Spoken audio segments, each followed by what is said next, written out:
track, getting hit multiple times. Coming out of that bike section, more drivers coming to blows.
Well, hello and good afternoon, everybody. Welcome back here to Slow Motion Broadcasting, and welcome back to the Formula V Weekend Warriors. This is round number 9 of this season, coming to you today from Magny Cours. My name is Ron Maunz, and alongside me, working the comms and the cams, is Joshua Wilkie. Well, Josh, it's not the first time that we've seen the Formula Vs run around this rather odd racetrack. This Circuit Nevers Magny Cours is a track that used to host Formula 1, but is rather controversial in the minds of most racing fans. Some love it, others absolutely hate it. It's got some rather fantastic history thrown in the midst as well, but if there's one word I would use to try and describe this track, it would be bizarre.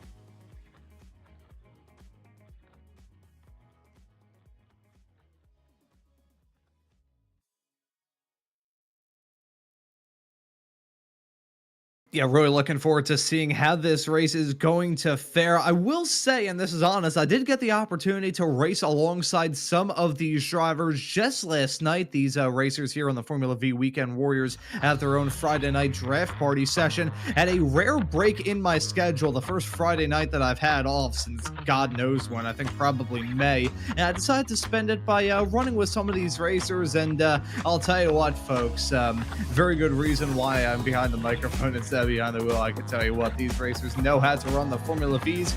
I can't. I was going to say that I made a complete ass of myself, but I usually do that whenever I'm on the air.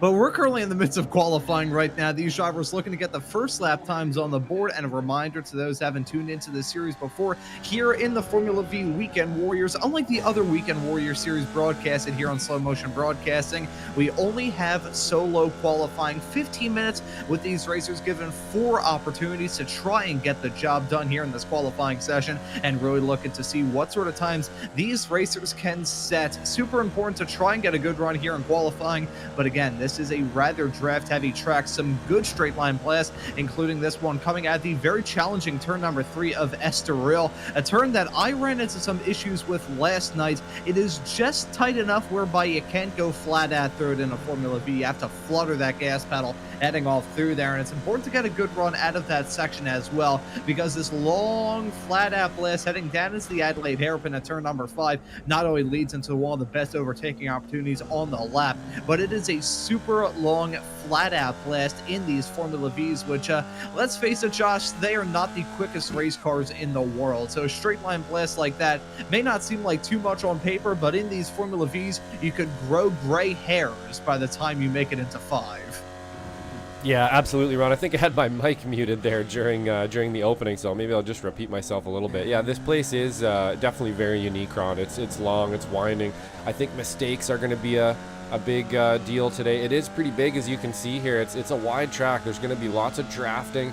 Easy to make a mistake around here. I really do like this track a lot. It's pretty unique. I've done a bit of practice around here. This corner coming into this section just super flat out. Even in the SRF coming through there is almost totally flat. Little touch of the brakes. It's going to be a decision-making race today for sure. I know I say that quite a bit, but I think this one may be more than a lot, just because there's going to be so much time to think about what you're going to do into the corner down these straightaways, and you're going to be drafting everybody around you. We're going to see a lot of 2, 3, 4 wide racing today for sure, Ron. Yeah, certainly got to be seeing these racers throw haymakers at each other, go side by side in a lot of sections of this track. That final chicane, probably the only spot where these racers would not dare fate to go side by side heading off through there. My time driving this car yesterday, I can let you know that final chicane, one word to describe it, and it is clunky. One feeling that you have through there, and it is pure terror. And you also have to play the bunny hop strategy. It reminds me of playing on the old Forza, not the Forza, the old F1 video games back before they really started clamping down on track limits, like F1 2014. You just go pretty much flat out through that final chicane, hop, skip over the curbs, and just pray to God you didn't end up in the wall. That section, we have seen it catch at some racers as well. I think one of our old pals here in the Weekend Warriors, Mr. Jason Green, I think he ended up going upside down heading off through that section of the track with some side-by-side racing going wrong through there. So frankly, that final chicane, it is a very clunky ride, a bizarre chicane and a bizarre end of the lap as well. But any sort of side-by-side racing heading all through there, I'm pretty sure if we do see that today here, Josh, we should probably decide to break out some drinks to pour out for these racers in memorial. Yeah, for sure. That final chicane and a couple of the hairpins here are going to be pretty busy spots, I think. But that chicane at the end is it's a bit of a rodeo for sure. You got to hit it just right. Really, there's quite a bit of speed to be made up there as well. So you kind of want to clout both of them and just, trying to stay on the power and get on as early as you possibly can. Haven't done a lap around here in the V, but I can tell you in the SRF, it is a rodeo through that section right there for sure. You want to make sure, especially the second curb, has a tendency to want to just toss you sideways kind of if you don't hit it just right. So yeah, that's not one. It's one I'm sure we're going to see people try to pass into, but I'm not sure how well it's going to end when they do.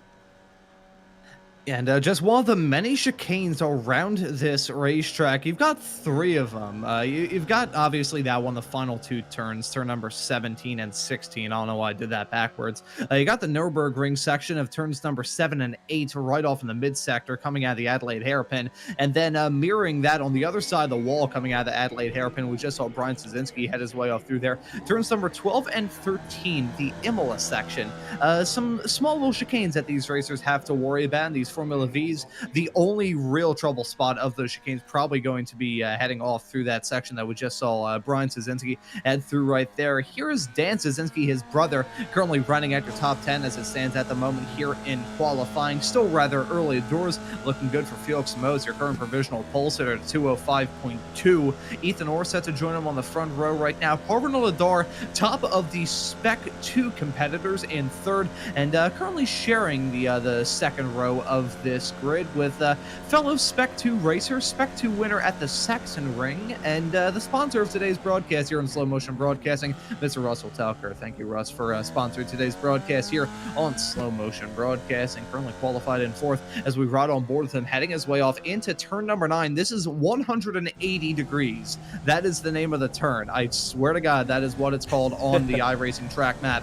And that apex is about as hard to see as you could possibly imagine. If that apex was playing a game of hide and seek, it would be the grand champion. Yeah, absolutely. There's definitely, some people get creative with the names, some people don't. I do like when we actually have a name or two, though. It's good to have some names. I know there's some tracks out there that don't. What is it? Road Atlanta we were just at recently there. You got, what, 10A and 10B? Not really very creative names there at all, but definitely some interesting corners around here for sure. This one coming up here I believe this is the one here coming up, might be one of the more difficult ones as well. Another hairpin. Kind of want to get the late apex on this one here, see if you can get that late apex. Yeah, pretty much got it there. You can kind of get on the gas a little earlier through there, and then the big rodeo through this section, clouding both of those curbs. I think you probably take a little bit more of that curb there.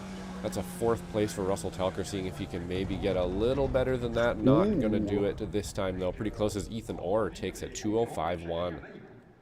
Yeah, Ethan Orr jumping up to the top, jumping to the point right at the end of this qualifying session. Well done from Ethan. I think that may just about do it here from his qualifying session. Yeah, that, I believe, unless I'm very much mistaken, was his final lap allotted to him. He's towed back to pit lane, so probably very confident about his run here in qualifying. He's Ethan Orr holding on to that provisional pole as it stands right now. Touching on the Masters category, Jim Brewster, who was very generous in trying to show me the ropes around this track yesterday in the draft party session, well, I can imagine was probably very frustrated following me as well, because he is quick in a Formula V. I just have a quick mouth, and that's about all. So he's quick in these cars, currently slotted in 6th as it stands right now here in this qualifying session with a couple minutes left to go here. Looks like more or less everybody has gone a time on the board, have a pretty good idea as to how the starting grid is going to look like heading off into this race. So while we're still in qualifying, waiting for the end of the session, I think we'll take a look at the championship point standings heading off into this 9th round of the championship,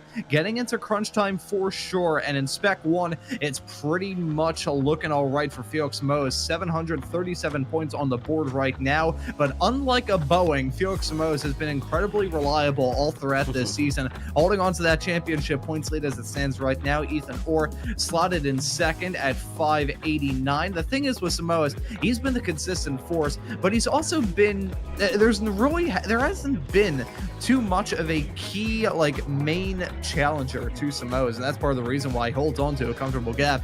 Josh Justice slotted in 3rd at 585, only 4 back of Or Tortolo and Nate Colacio round out your top 5 in Spec 1. And I think we'll take a quick little gander. I don't know why I started talking like my mother there for a second. A gander at Spec 2, where I'm not really sure. Parvin Ladar, your current top runner in Spec 2, and that points gap will very likely grow. Michelle Lynn let us know heading off into this race that she is not going to be here today. She's currently at the Philadelphia Folk Music Festival out there in Collegeville, I think it is, potentially. I tried looking it up just to see whether or not I would be able to go there between the end of this show and the Ron's Race Night broadcast coming up later on this evening. But Lador currently top of the racers in Spec 2, 582 points his current tally there. Michelle Lynn slotted in second, Jason Grider in third, Andrew Love and Dan Szynski round at top 5 in class. And now we'll take a quick little gander over at Masters, where Jim Brewster has been the creme de la creme up to this point in this season. 539 points is his current tally as it stands right now. Kurt Nunes in second, Antonio Reese in third, Alan Degassis, Wayne Buttermore, Nick Tullo, Jurg Mani, Brad Cathcart, Stevie Wright, Jeff Browning, and Donald Stout rounding out your 11 cars class in Masters as it stands right now. Heading off into this, the 9th round of this championship here from the Formula V Weekend Warriors. If you're enjoying today's broadcast, have to hit that subscribe button and the notification bell so you don't miss out on any of the racing action. But Josh, looks like Ethan Orr going to grab the pole for this race, returning to form after he won a boatload of poles in a row. He's now going to return with 2 straight poles, won it at the Saxon Ring last time out, and he looks to get done here at Magny Cours as well. Yeah, definitely a bit of a pole master for sure. He's gotten a bunch of poles this year. Haven't really been able to convert them into wins too often, though. You know, funny little story there.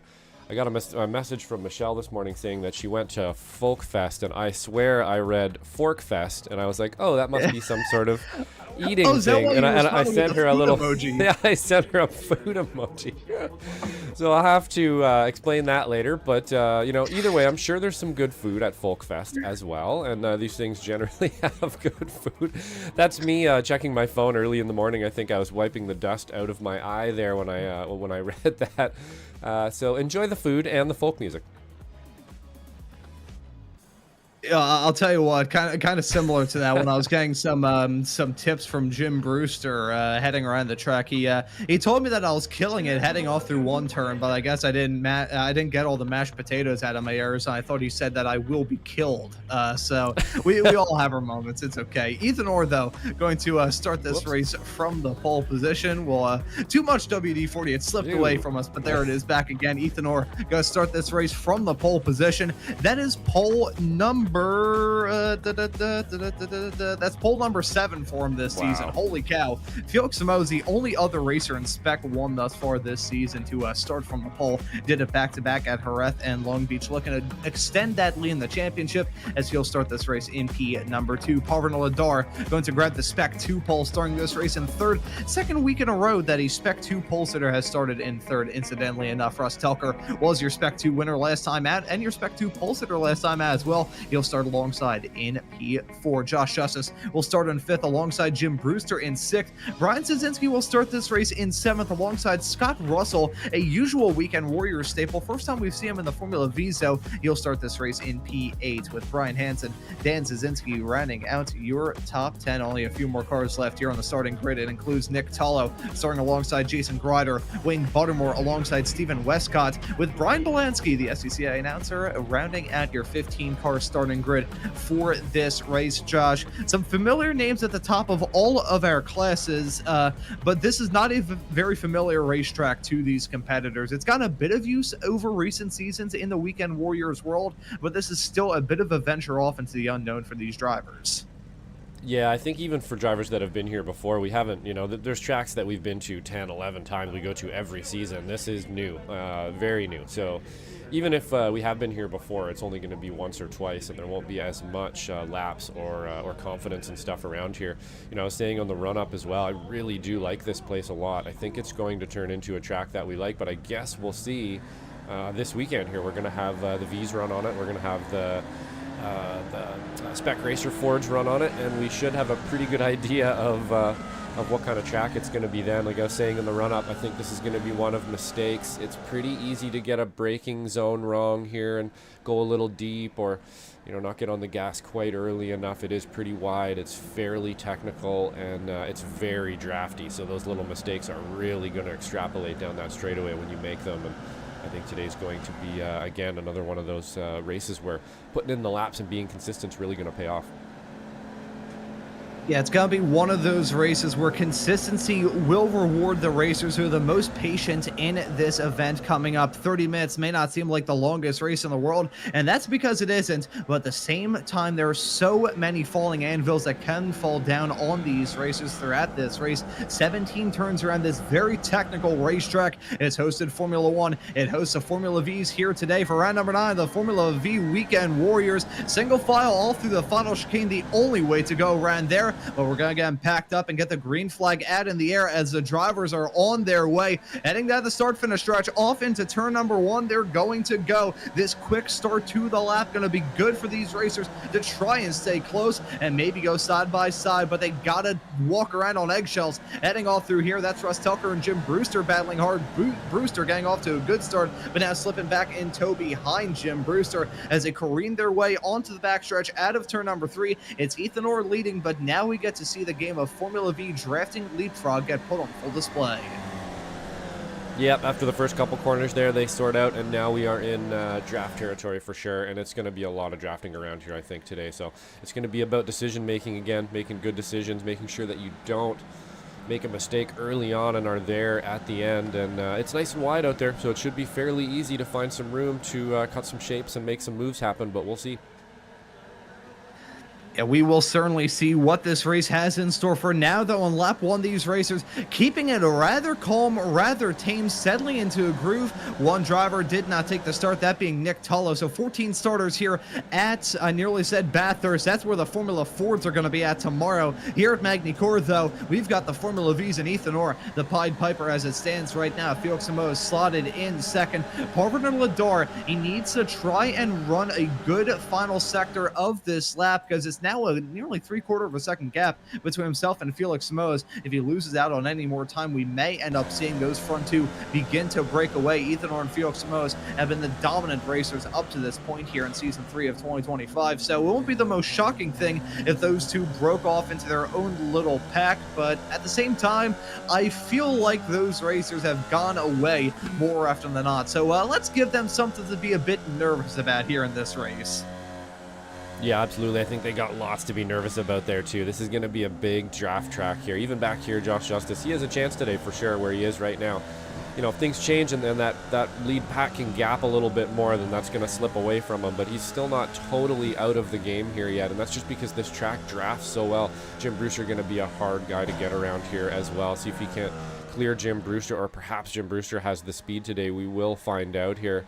But it looks like just behind him as well, there we have Brian Straczynski and Scott Russell kind of duking it out as well. So a few different battles happening throughout the field. That's only going to slow those groups down. We'll see how well they can play that draft game and if they can keep up with that front pack. But Ethan Orr just kind of stretching his lead here a little bit with Samoa's.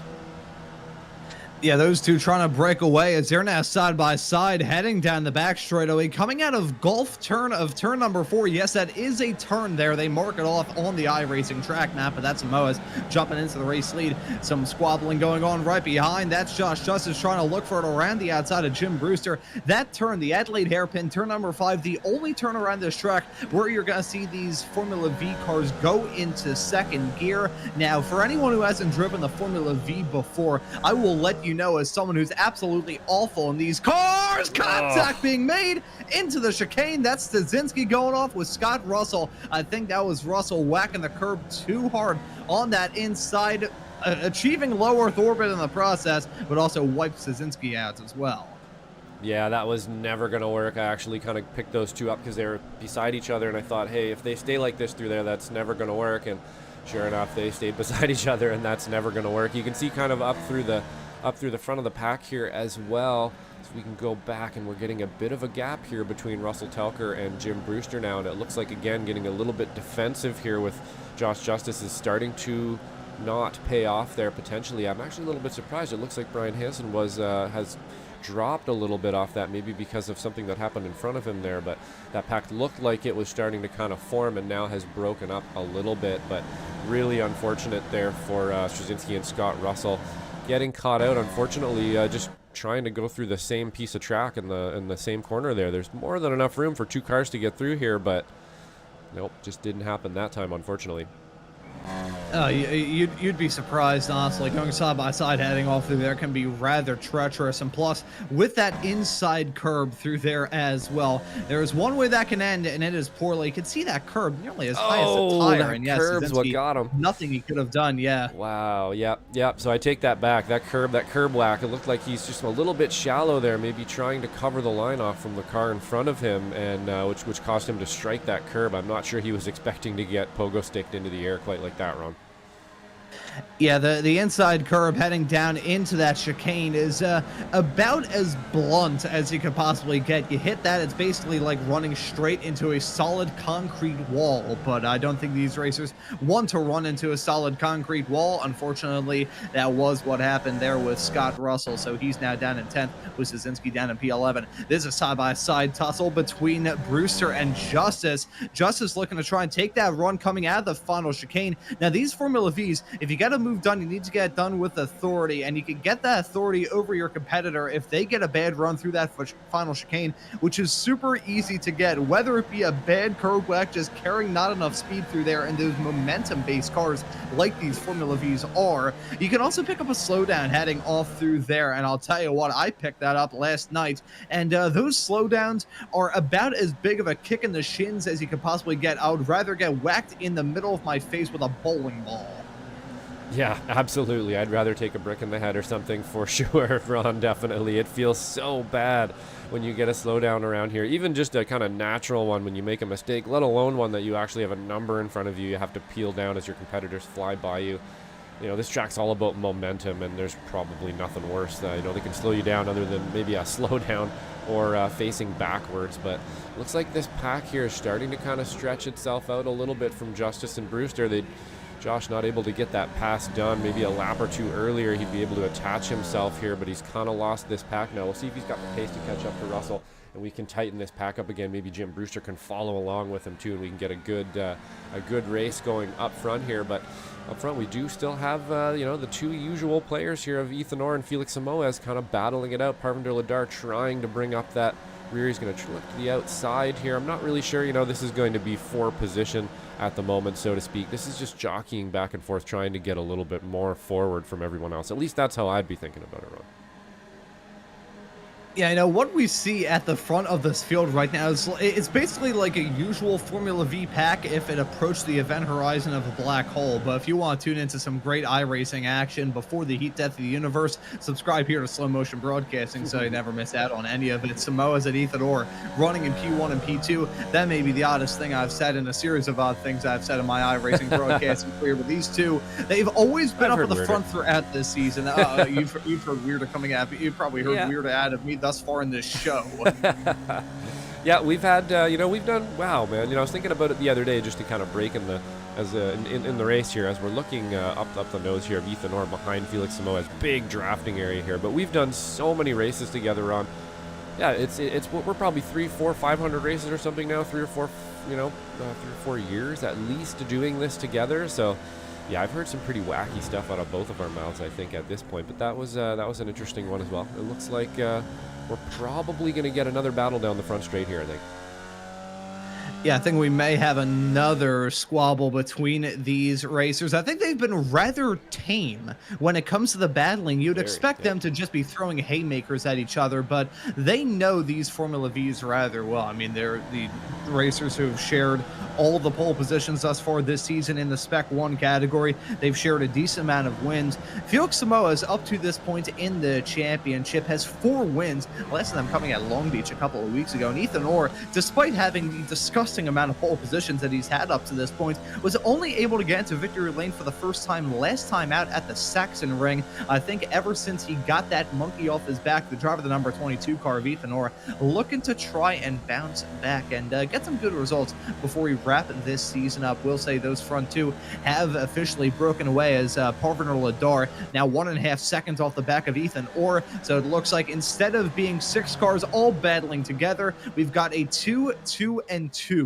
at the present moment. You got these two of Ethan Orr and Felix Samoes. You got the 2 right behind of Russ Telker and Parvinder Ladar battling, heading down to turn number 5 with Telker going to jump his way up to 3rd. And then you've got this battle with Jim Brewster and Josh Justice. And 2 two very experienced racers in the Weekend Warriors and Ray Esports world, battling out as it stands at the present moment. Jim, series admin and very good racer behind the wheel of these Formula Vs. You also got Josh Justice, who has driven some Formula V machinery in real life. I don't believe he's ever raced one himself, but I know he has driven one. But he's surprisingly good, I will say, in these Formula Vs as the usual spec racer, Ford racer in real life. Josh Justice knows how to run a Formula V quite well. He won the Ray Esports Club Racing League Championship this past winter, and in these Weekend Warriors races, he's done pretty all right for himself. Yeah, absolutely. Josh Justice is fast in most machinery, I think, and the V's just a bit of a learning curve there, but he seems to have himself wrapped around it here. You're right, they broke up into 3 packs, Ron, and I think that's probably because they're fighting each other. And it always kind of perplexes me a little bit, but at the same time, I race, and it's pretty obvious that it's just not easy to telegraph what you're going to do to your driving buddy there sometimes. Or you just don't have a willing participant, and they fight you into every corner, and you just lose time, corner after corner after corner.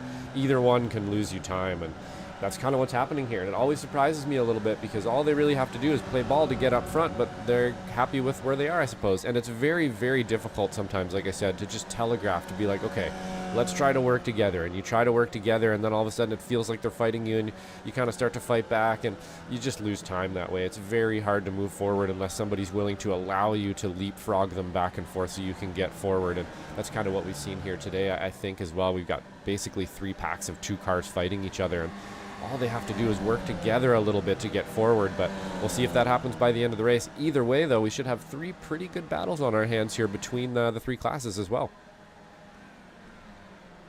Yeah, that is a good point that you raised there, Josh, talking about how you've got a battle for the overall win and the Spec 1 win in the process. You got a battle for the Spec 2 win right behind with Telker and Ladar. And you also got Jim Brewster battling right now. It's a battle for overall position, not necessarily class position, as the next Masters racer behind Jim Brewster. You have to go back to Wayne Buttermore, currently class at P13 as it stands right now, to find another racer in the Masters class, as Nick Tullo did not take the start in the 981 machine. But again, this series in all of the Weekend Warriors, doesn't matter what class you are in, you are scored based off of your overall finishing position. So that P5 would mean the exact same to the Masters racer of Jim Brewster as it would to the Spec 1 competitor of Josh Justice. So we'll have to see if those racers are really going to start duking it out as we get further and further along into this 9th round of the season here on Slow Motion Broadcasting. If you're enjoying the racing action, better hit that subscribe button and the notification bell. Got a lot of stuff to look forward to here on SMB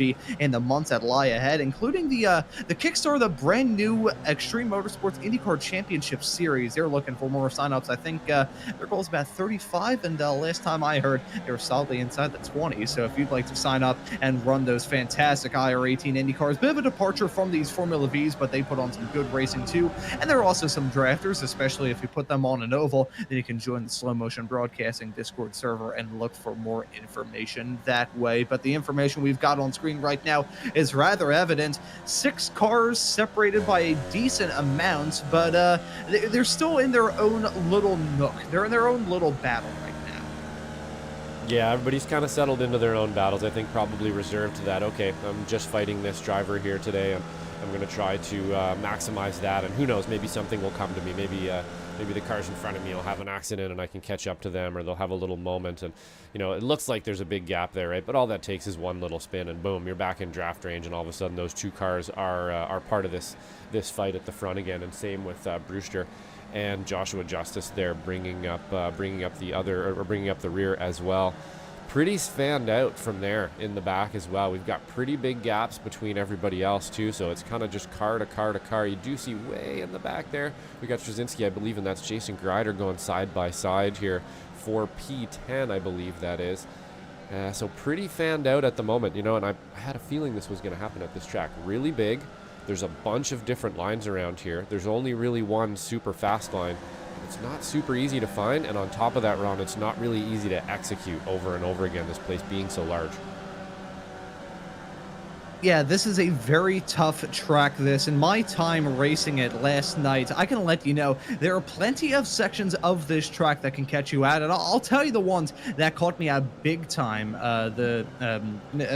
not even a matter of 24 hours ago. It was earlier on than that when I really began to understand the challenges of these Formula Vs around this track. We'll start off by talking about turn number. Actually, I think we'll start by talking about turn 15. We're about to see them head off through that chicane. Though I missed that apex pretty badly a couple of times in the other turn into that bit of a blind turn there. Some of the braking zones though were usually the ones that caught me out. The problem is, and I was talking about this before we saw the moment involving Scott Russell and Brian Szynski a little bit earlier on in this race. First and second, that's fine in a Formula V, but going from second to third, it feels like you are changing, and not even changing drives or anything of the sort. It doesn't even feel like you're changing transmissions. It feels like you are changing cars. There are very few occasions in which I've been able to get that gear change from second into third perfectly right without either hitting the rev limiter, getting stuck in neutral, or anything of the sorts. And the same thing goes for the downshifts as well, which is part of the reason why I always struggle with turn number 5, the Adelaide hairpin, run the mid sector of this track as well. See, I say all of that. People think, oh yeah, you're just used to the open wheeler cars, because I've made it abundantly clear on the shows that I've done. I am an open wheel guy when it comes to running cars on iRacing, as that's a spin for Szynski. Heading off through another part of the Belansky, that's not the first time that I've mixed up Brian Szynski and Brian Belansky. I apologize to both of the Brians. That was Brian Belansky with the spin heading down into turn number 14. Wanted to catch that out before someone else caught it for me. But yeah, I was just gonna say, I say this as someone who, despite loving open wheel cars on iRacing, the last kart I ever rode in, the last kart I ever drove was my shifter kart. That was a 1999 motor, and that gearbox was about as reliable as... I'm not even sure the best way I can describe it. This is blunt, and I apologize. The gearbox in my old shifter kart was about as reliable as an alcoholic's liver. It was so bad. It would randomly pop out of gear. I would try upshifting, and it would say, ha, no. Even as you're lifting, because it's like these Formula Vs or the Formula Fords that you can catch on Sundays here on Slow Motion Broadcasting as well. You gotta lift and shift with that. I would lift, I would try and shift, and in the process of that, it would somehow boil over itself. So I am not saying this as a point of privilege. I've driven some cars with some rather funky transmissions, but the Formula V, the shifting, I have never been able to get it right for as long as I drive this car. Yeah, I think I might have to agree with you there. I don't have a whole lot of experience in here, but when I have got into it, that was the thing that stood out kind of the most to me, was the just kind of how long it shifts, and you do have to sort of get used to it. I was wondering, again, I think you'd probably be a little bit faster in this if you clutched it. I don't know, but again, maybe somebody's out there screaming at me right now going, oh my God, what are you talking about? But I feel like almost like it would be better if you could. The game tries to kind of auto blip it for you and do those things for you, but it feels like it's probably just a little slow, a little mechanical when it does that. But I don't have a ton of experience in this, so don't quote me on that one. But the shifting, definitely something that's difficult to get used to for sure, and you need to time right and really need to make sure you're getting on the power early and kind of, what would you say, making sure you're optimizing all of that stuff for sure. Not something I'm super great at in these quite yet. Yeah, the Formula Vs, there is a specific kind of driving style as well. Even discounting the way the shifting works in these cars, as we look at the side-by-side battle there with Jim Brewster and Josh Justice heading down to the chicane. That was some nice close stuff between those two. Yep, that's how you do that part. Yeah, that was doing it quite well. Yeah, for sure. We saw one earlier there where they made some contact through that section there. That's definitely how you get that done right there. I think that curb strike surprised Brian, I think. I don't think he was expecting to get popped up into the air and thrown into the other driver like that. And neither would I, for that matter, but they made it through there nice and clean that time. And we got Jim Brewster taking the lead, Josh Justice. So they've been kind of ding-donging back and forth here for fifth place, and I'm not really sure who's going to end up in the end there, but I have a feeling the last lap's going to be a bit of a contentious one between those two. You know, as much as these two may begin to battle, and even if there is a pace disparity between the two of them in terms of one being quicker than the other, the thing is with these Formula Vs, they don't have the power, they don't have the guts to really pull away from one another. The best way I could describe trying to pull away in a Formula V car is like having road rage in a traffic jam. You're going to be right by that racer that you were already upset with. You're going to be right by them. So there's no getting away when it comes to something like that. You can only drop back, as speaking of dropping back, that's Scott Russell coming down pit lane. I think I'm hearing that car maybe potentially flutter off the gas. That's rather interesting there. I will say, and this is honest, during the practice session, during the Formula V draft party yesterday, I did pick up a Thompson trophy. Not during the race, it was during qualifying, but I did run out of fuel, and I cannot wait to have Adam, upon hearing that news, come into the booth tomorrow and probably meow right into my ear. See, I'm happy with him doing that as long as he pays for my therapy bills.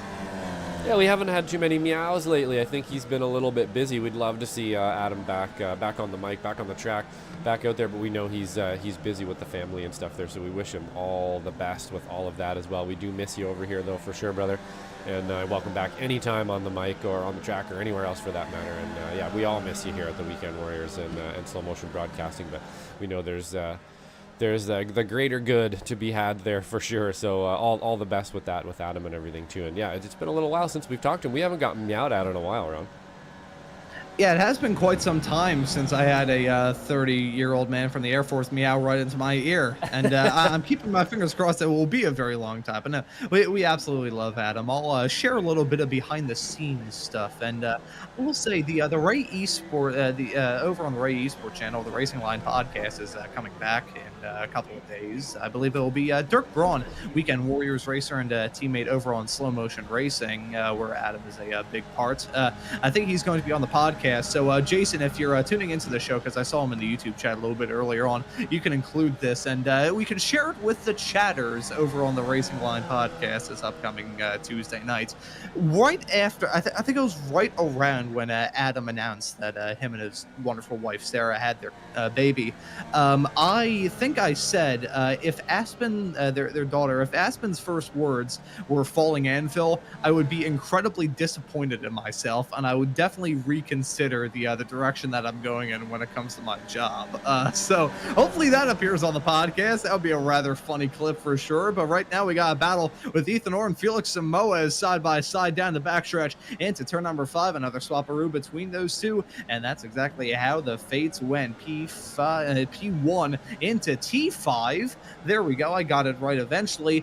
Getting into the closing stages of this race as well, up to the point now where we only have 8 minutes left to go here in this race tonight.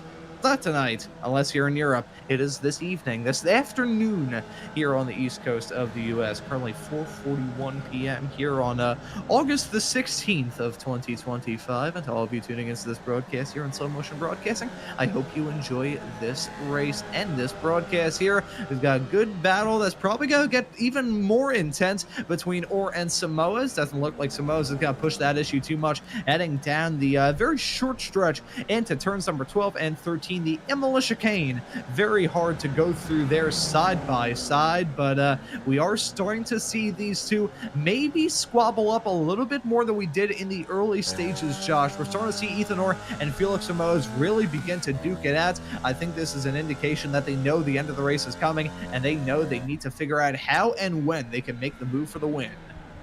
Yeah, for sure. This is when you want to start ramping it up for sure, Ron. You nailed it. And right near the end of the race here, you're going to start ramping it up a little bit. Hope that maybe you can force your competitor into a mistake.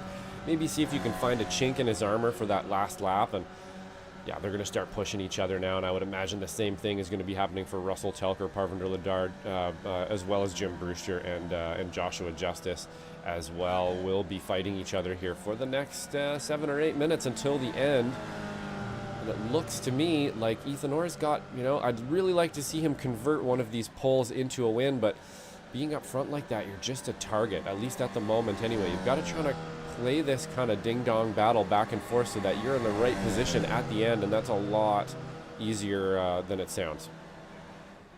Or a lot harder than it sounds, sorry. It is so hard to try and hold on to the race lead in one of these Formula Vs. The draft is inevitable. It is such a hard thing to try and defend from. You could drive a car that is double the width of a Formula V, and you would still have a bit of a hard time, probably even harder of a time, based off the fact that the hole being punched in the air would probably be, well, double the size if it was double the width. See, I can do math from time to time occasionally on these shows. It's not completely static up here in my brain. It's just a collection of marbles, some cobwebs, and some bits of paperclip that I stuck up my nose as a baby. Looking at Szynski and Grider swapping spots. That's for P9 right now. Looking pretty all right with them. I'll share this from the Formula V draft party. I think all of you tuning into this broadcast, and you as well, Josh, will get a kick out of this. I think it was Jason Grider that said, as I was trying to put some lap times on the board, that if I was quicker than him, he would quit iRacing. Thankfully for him, I was not quicker than him. I think I set a 2:07.3 as my best time last night, which was about 2 seconds off the pole here in this race. But again, these racers, they're out there on the track behind the wheel. I'm just talking about they're driving behind the microphone. That's side-by-side racing with Scott Russell and Stephen Westcott. And I thought we were going to have a case of wonderful deja vu from what we saw a little bit earlier on involving Russell and Szynski. Yeah, almost there. That is kind of an easy spot to get pinched there, isn't it? You kind of go through there thinking that you're going to be able to take the inside or the outside, and it just sort of deteriorates on you into one line. You get filtered kind of right into the center of that curb, and there's really nowhere to go, even though there's a bunch of track on your right side there. You can't really access it on the angle that you're coming in there, but kind of does sneak up on you a little bit. But Wayne Buttermore was able to get by these guys here, and he's pulling away a little bit. We'll see if he can't hold it till the end here. It'd be great to see if he can hold off Scott Russell here till the end, but it looks like Scott Russell's going to be able to get him here by the end of the lap and maybe bring Stephen Westcott with him. Ethan Orr and Felix Samoes swapping back and forth at the front of this of the line here, back and forth. We're taking Ethan Orr back to the front again. Not really sure what that's going to lap out like, what he's got planned here exactly. You kind of want that to sort of work out so that you're behind the driver at the end of the race, but that can be a lot harder than it seems. I will say, I think they're coming to 2 to go this time by with 2+ minute lap times and less than 4 minutes to go here. I believe that would work out to 2 laps left of racing action. About 2.5 as it stands right now, as we see these two head their way off into turn number 9 in the mid sector of this racetrack. Looking at this battle as well for the win in Spec 2, Russ Telker and Parvin Ladar battling. Telker, again, the sponsor of today's broadcast here in Slow Motion Broadcast, and we would like to thank Russ for making today's broadcast possible. In the 260 machine, he is currently slotted in 3rd. He had a pretty good race last time out at the Saxon Ring, started from the Spec 2 pole, starting that race in 3rd, and by the end of that race, he walked away with a P2 and was rather close to actually getting the overall win, joining a club that is solely currently in solely occupied. There we go. I got there eventually.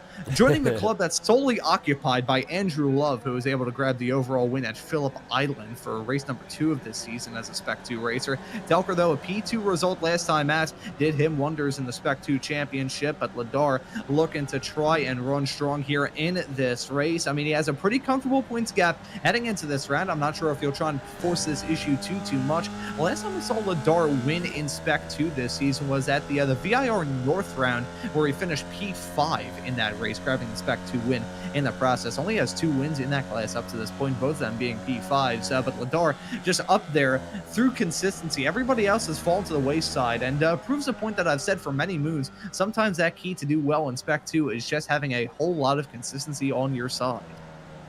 Yeah, absolutely, and he's very consistent for sure. Parvinder's always there. He's always right up at the front. He's always in the top 3, top 5 overall. Doing really well. I'd like to see him convert to some more wins there. It feels like he needs to get a little bit more risk-taking. Maybe that was a bad word. A bad way to put that. He needs to take some more risks, Ron, is what I'm trying to say, perhaps. But he's very consistent out there, and you can't really scoff at that either, because he's just always there. And at the end of the season, we see Josh Justice going up the inside of Jim Brewster there. These two, I believe this is going to be a pretty good battle till the end. These are both consummate racers here. They're going to fight for every inch of the track, especially now. This is when you want to start doing that. They're sort of free of everybody. They're not going to catch everybody in front. Not really at risk, of the people behind them, unless they have a really big accident. So now's the time. You can go out there and really start cutting shapes and fighting each other. And these are two drivers that are pretty exciting to watch do that.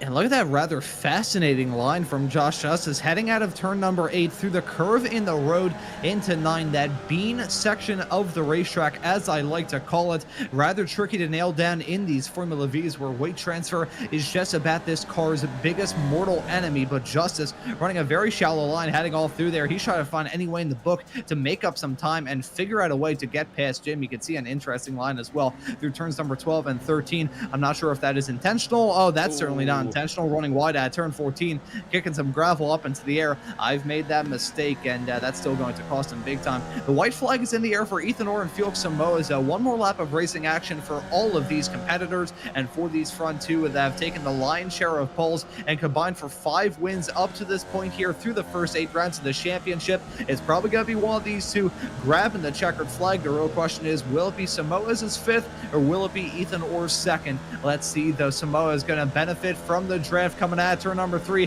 heading onto the back straightaway for the final time. He pulls out, trying to get that move done, or going to hold on to that inside line. But Samoa's with that run, with the speed, potentially got to clear him. But if we see or be last of the breakers down to turn number 5, that may be a swapperoo once again. Samoa's, though, going to hit that apex beautifully, go down to 2nd, up into 3rd. He's going to go. You can hear that spike in the RPMs as he goes up the gear, the smoke coming up from the exhaust. Samoa's looking to try and grab that lead and run away, but it's still not over yet. He got that run down to turn number 12, which may not seem like much, but it's just long enough whereby if Ethan Orr can really master the run out of turn number 9, which is a tough corner to nail down in these Formula Vs, he may be able to make it work. Look at him nearly fighting down to the inside of Samoa's there, but I think that may have compromised Orr than it did Samoa's. He gets tripped up a little bit through there, having to slam on the brakes, drop the anchors. Let's see what sort of run he has as they head their way up the hill into 12 and 13 for the final time in this race. Swapperoo goes on with Justice and Brewster behind. That's Justice jumping his way up to P5,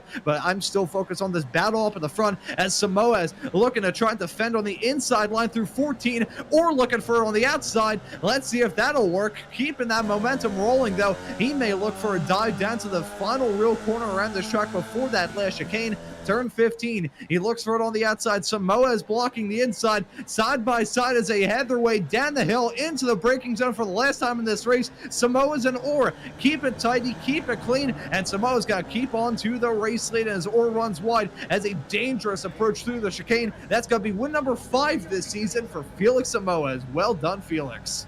Yeah, that was some great jockeying for position there right at the end as we got Russell Telker going to lead it across the line here for Parvinder Ladar. So really consistent racing for both of these guys. Nothing too sketchy out of either one of them. And then we go back to Jim Brewster here and Josh Justice, and it looks like we lost Josh Justice on that last lap there, so we'll have to go back and have a look at that. Like I was saying, these two definitely like to race real close there, and unfortunately it looks like they made some contact. Brian Hansen coming around the corner here as well with Dan Trzynski just behind him and Brian Trzynski just behind him, and that's going to be another pretty solid race for those guys as well. Scott Russell had a bit of a falling anvil there mid-race, unfortunately kind of set him back a little bit here. He's going to be coming across the line in 11th place. Wayne Buttermore will come across in 12th.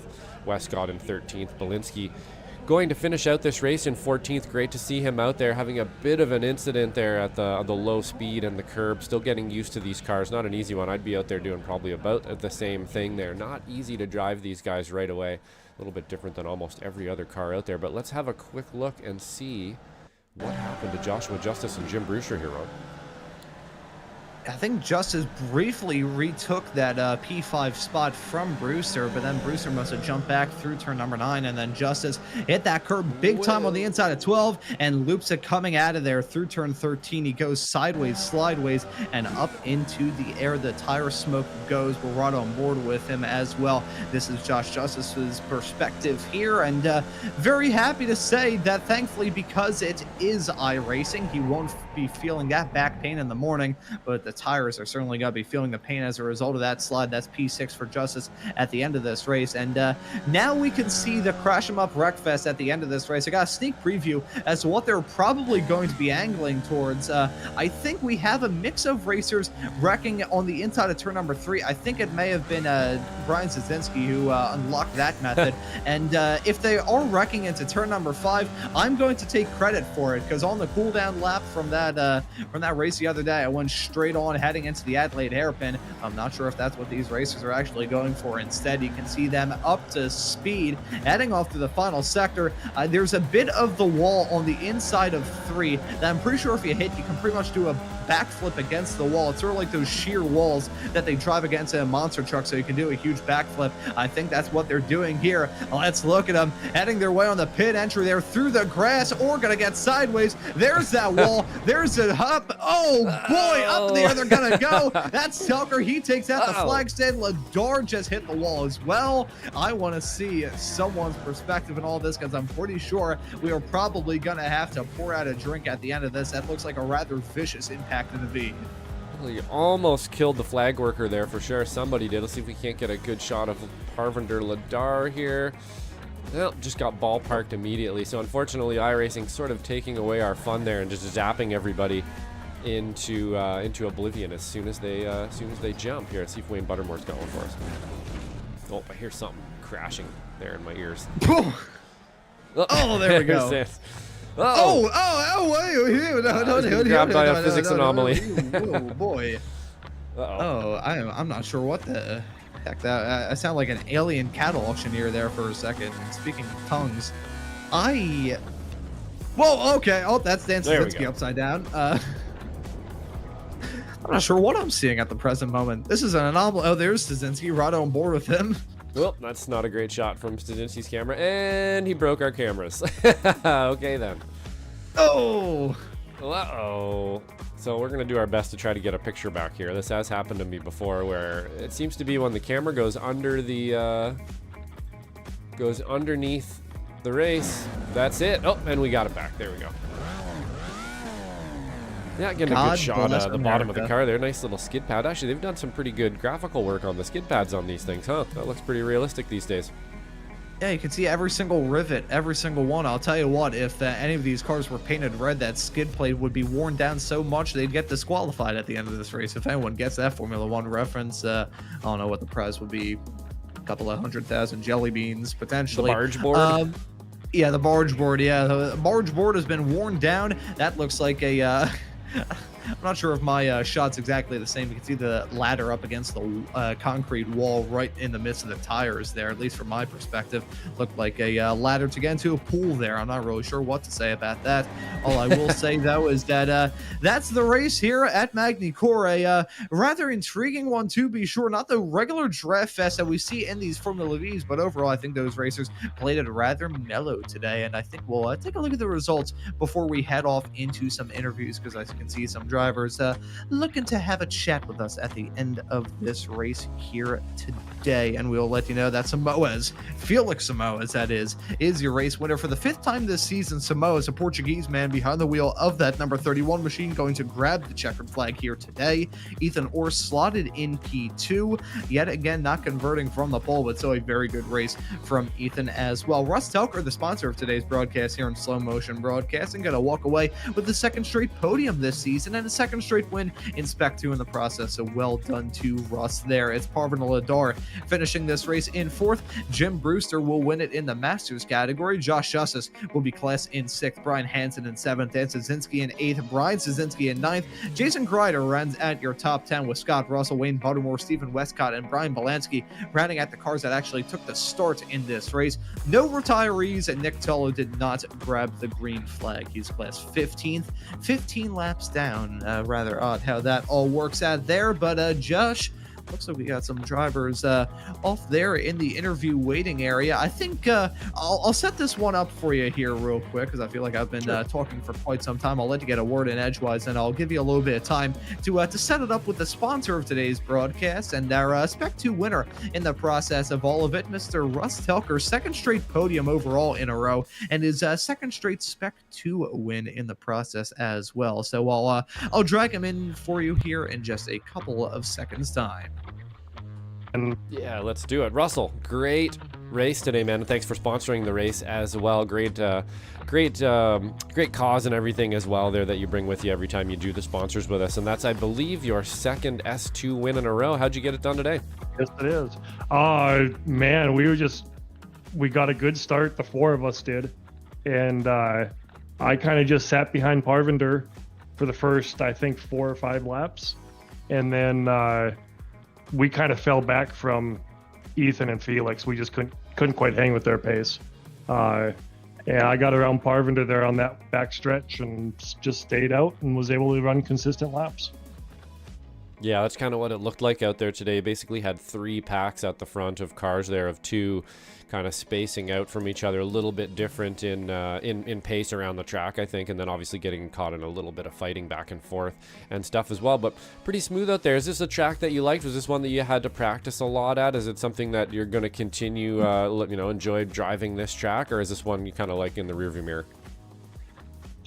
No, it's a fun track. I enjoy it. I didn't know it real well coming into this weekend.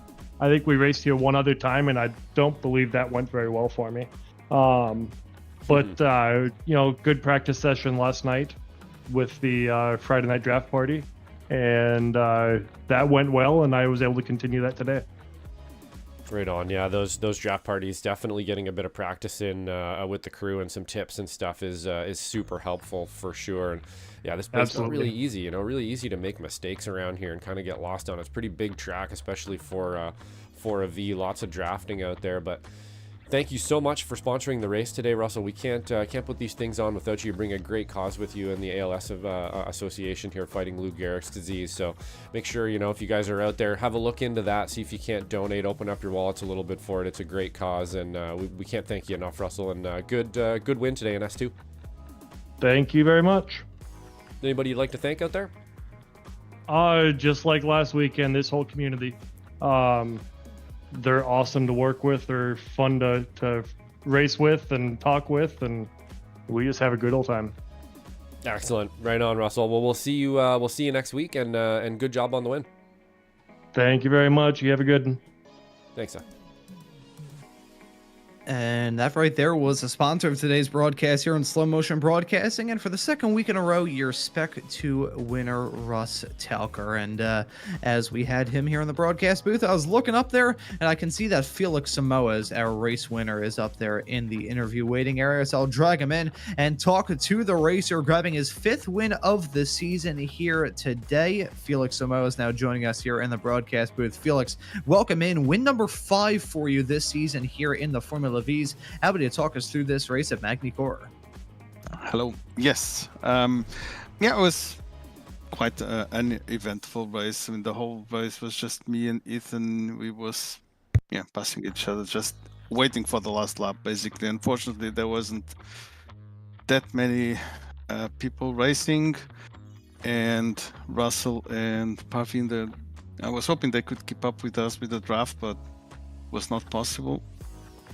Then, as always, just waiting for the last lap and then see who got it, who has a bit more luck, because between me and Ethan. And on the final couple of laps, I did a few mistakes. One of them quite dumb, because I started doing calculations in my head. Which lap are we? Is it last lap? And while I was distracted with this, I forgot where I was in the track. And I went straight into the chicane because Sounds like me. I was completely out of line. Yes. And I got the second off track there. Damn it. There goes the bonus points. And also on the last lap, and then the following corner, I also did a mistake there. So, but other than that, was an eventful race. It's always fun to be with the guys and on Discord with Ethan. So we were chatting and racing at the same time. So it's fun. And I was getting some experience racing in the draft party session the night before today, kind of getting my bearings straight to see exactly how it was in these Formula V's running around this track. And I noticed turn number 3, the long, seemingly never-ending right-hander right towards the start of the lap, was a little bit tricky. That was probably my trickiest turn on the racetrack. I want to ask you though, what was probably the turn that you had the most trouble with throughout this race? It's the one after the first chicane. For me, it's the one that always gets me a bit. So the first chicane, because to be fast, I mean, you have to go flat out, and to not lose too much time. You are on the edge of the off tracks, and sometimes I get off tracks there. Luckily today, none. Only when I went straight through it. But then the next corner, it's very tricky. You can have a couple of lines. I find going a bit in the middle of the track and then cutting on the inside on the exit the fastest way. Yeah, but then there isn't really references there to brake. It's always a bit guesswork and by feeling, and I don't know. Almost half of the times I got it wrong. Sorry. Go ahead. Yeah, no, I was just gonna say I'm definitely there with you. I think it's turn number 9 around this track, and I think earlier on in the show I described the apex of that turn as it would be the Grand Master of a hide and seek championship, because I've never been able to find it running around this track.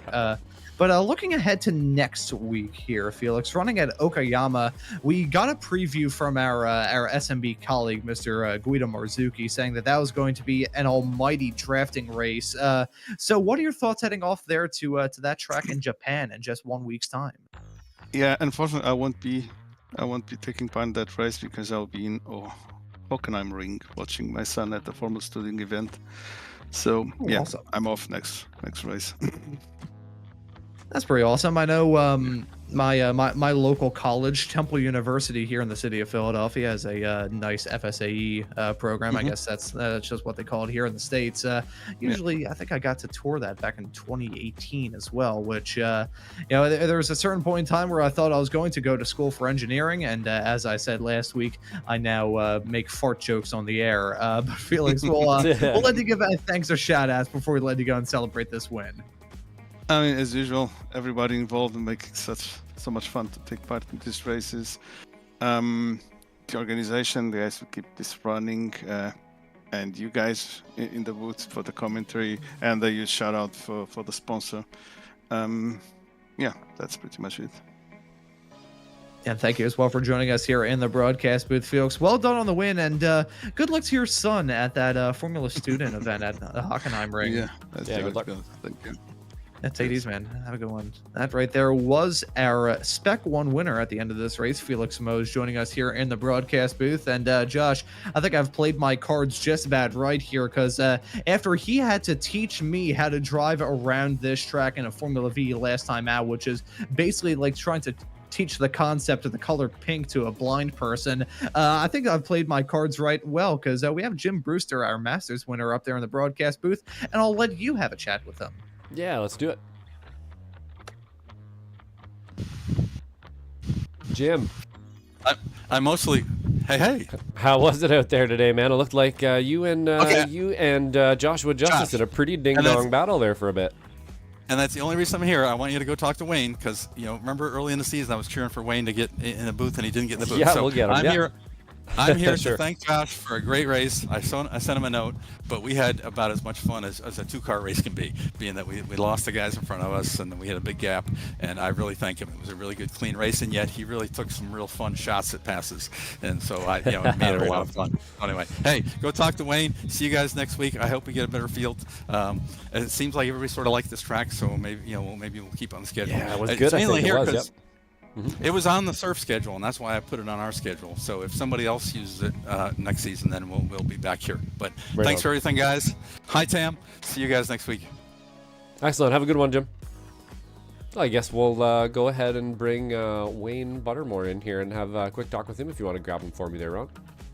Yeah, I think I'll drag Wayne Buttermore in. Would you want to have a chat with Wayne, or? Yeah, no, How go exactly ahead. would you like to do this? I'll do it either way, whatever you want.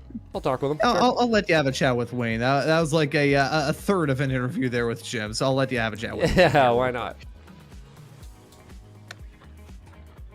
Wayne Buttermore, we don't get to speak to you very often, my man, and I'd like to thank you for the sponsorships that you've given us and obviously your patronage to the Weekend Warriors for many, many years, as long as I've been doing it anyway. How was it out there today for you? Well, it could have been a little bit better, but I felt good. It's nice to be in a spot where I come in and talk to you guys for a change. That's it feels pretty good like that. Had a good I spun once, and that put me towards the back and off the pace a little bit better. But I had a nice run with Scott, not with Scott, I'm sorry, with Steven Westcott, and then Scott came up and played with us a little bit as well. So had some fun back there working with a couple other people. Yeah, this place is not an easy track. So did you do a bunch of practice this week? Are you hitting those draft parties every week, and that's what's helping you find the lines through tracks like this? This one, I know I've done a little bit of practice for tomorrow's SRF race, and it's not easy to find the lines around here. It's a pretty difficult track, really easy to make mistakes at. Did you find sort of the same deal? I did, actually. Yeah, I do come out for Friday night draft parties, and I find it gives me a lot of practice. I get to work a couple of different setups and see what works best. And of course, we have the opportunity to discuss setups and see if I can get some improvements on my setup for that as well. So that is very beneficial. I found probably two places on the track that were the most challenging was the decreasing left-hander after the chicane. And I think the other spot that I struggled with where I could have improved some pace on was after the second chicane, there's another right-hander that kind of brings you back towards the front straight. And that one was also one of my slower turns. Yeah, I think I'd have to agree with you. There's a couple, I think just before the chicane, for some reason I kept forgetting that was a hairpin and overcooking it. And there's a few really interesting sections too there where you just sort of tap the brake and dive in and step on the gas again. Really fun track, but a lot of things to remember and very easy to make mistakes out there. So definitely one of those ones that you want to practice a bunch during the week. But love seeing you out there, Wayne, every week. And I forget where we're going next. Where are we going next week, Ron? Do you remember? Okayama. So we've been there a zillion times. I'm sure you've been there a zillion times as well, Wayne. Is that a track that you like or not so much? I do like that when I have some familiarity with it, so that helps a lot. And then it gives me an opportunity to try and just do some little incremental improvements in different places to see if I can get a little bit faster and gain some pace. So excellent. That's what I like to hear for sure. I try to do the same thing for sure, revisiting those tracks, just finding a little bit more pace every time we go there, and that's what it's all about, man, for sure. But great talking to you. We're just seeing you do a nice drift here into the corner I have trouble with on air. Is there anybody you'd like to thank out there? Well, I'd like to certainly thank all our admins in the league here, Jim and Michelle, and I'm probably going to leave a couple other people out of there. But they do a yeoman's job on keeping this league running, and I appreciate it. I also want to thank my wife, just because she gives me the hours of time to come out and play with her here. And so I got to give her some props for that as well. Awesome. Yes, thanks for the kind words. And it is, just massive effort from everyone. One Final one. I want to thank you. Sure. I want to thank you guys in the booth for doing an outstanding job and calling the races for us as well. Hey, it's our pleasure, Wayne, for sure. We really enjoy doing this up here. So, it's you guys that make it happen out there on the track and the sponsors and everything else. And we just absolutely love doing this. So great words there at the end. Thank you for the kind words. And we got to thank the better half every time for sure. And we'll see you next week at Okayama. Okay. See you then. Thanks. Sounds good. Have a good one. And oh boy, that may have been the most catastrophic voice crack I've had in my entire time doing broadcasting. That right there was Wayne Buttermore joining us here in the broadcast booth. But Josh, I think before I possibly disturb your puppy with some of the high-pitched squeaks coming out of my mouth today, we'll look ahead to the race at Okayama next time, Matt. That is going to be a draft-heavy race. Probably going to be fun for us in the broadcast booth. May be horrifying for some of these drivers behind the wheel, though. Yeah, Okayama, we've all been there so many times that I think there's expectation that comes with a track like that and the drivers. And I try not to do that as much as I can. I try to go in even when I have pace and just be as humble as I can, but it's pretty easy to think you're owed something at a place that you're quick at, and I think a lot of the drivers will be quick there, so should be a bit of a spicy one, I think, Ron. Yeah, that is certainly going to be a spicy race as part of the fantastic action that we've got here on Slow Motion Broadcasting week in and week out, day in and day out, it feels like at this point, as we get to the end of Season 3 of 2025 here on iRacing. Of course, we have the rest of the Formula V Weekend Warriors season to look ahead to. Tomorrow, we'll have the action from the Formula Fords. They're going to be running at Bathurst, and the Spec Racer Fords going to be running at this exact same track, Magny. Cours, you'll be able to see that action at 1:45 p.m. Eastern Time for the Formula Fords and 3:45 p.m. Eastern Time for the Spec Racer Fords. Coming up later on tonight, I'll be bringing you the action from week 9 of the Radical Esports Cup at Fuji. That'll be a pretty fun race, again covering the top split officials with that series, and I adore those Radicals. It's how Josh and I really got our start in broadcasting, along with our SMB colleague Mr. J.R. Gregory, who you can catch over on the Sim Racers group broadcast every single Tuesday and Wednesday night. Tuesday nights, though,